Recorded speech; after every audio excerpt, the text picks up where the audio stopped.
Monsieur, we have the king. It is now up to us to wield his scepter. In this trying time, crucial decisions must be made without delay.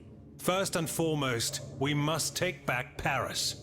And how do we do that, mon Dieu? There are automats everywhere, and they are constantly regenerated by their crimes. We have the king. Cagliostro has fled, but he is leaving a trail of blood. I doubt he will survive his injuries.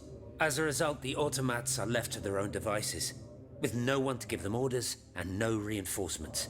And since I'm sure that Parisians will no longer venture out into the streets, the machines will soon have no more souls to harvest.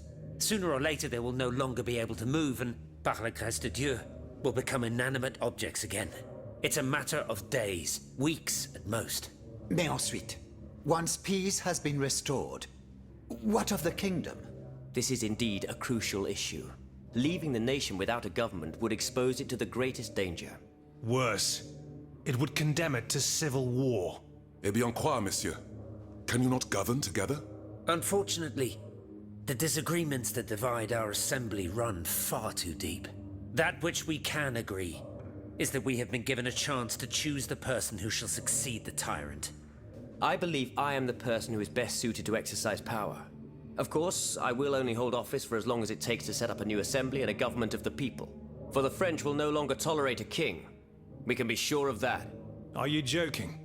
What have you done that would convince us to let you take down the monarchy? Answer, Monsieur de Robespierre. You have our full attention. I flatter myself that while I have no personal fortune, I possess the greatest treasure of all, the support of the people, and the ability to convince those who are in error. Yes, I can attest to that. Maximilian is a just and virtuous man if ever there was one. Though I have always sought moderation and pragmatism, I now agree with him that in the case of abolition, principle must come first. You know that I share your views on emancipation.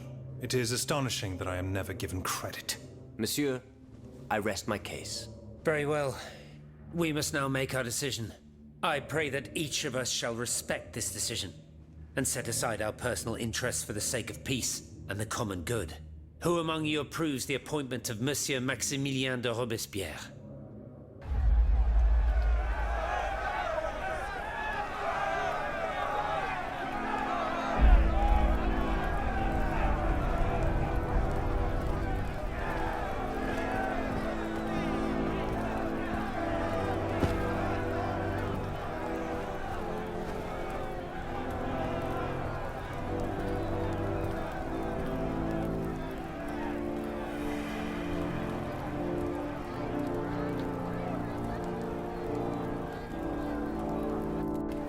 The National Convention welcomes Citoyen Robespierre, Consul of the Republic.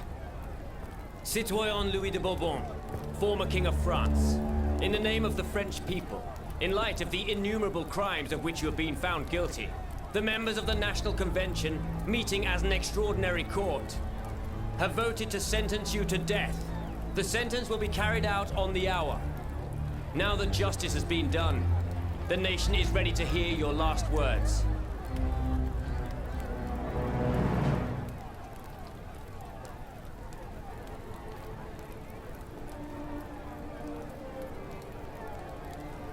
My loyal subjects, since you must lead a lamb to the altar, since you must offer a sacrifice to this new France that you intend to found, I will be that sacrifice.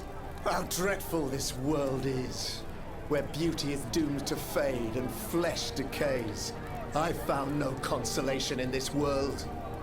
I vainly thought I was giving our souls the gift of immortality beyond our mortal bodies. The Grim Reaper was my sworn enemy. Influenced by the most awful of men, I believed that the genius of machinery could overcome death itself. Alas, I have lost this fight, and am branded with the mark of murderer. Life, even more than the crown, was heavy for me to bear.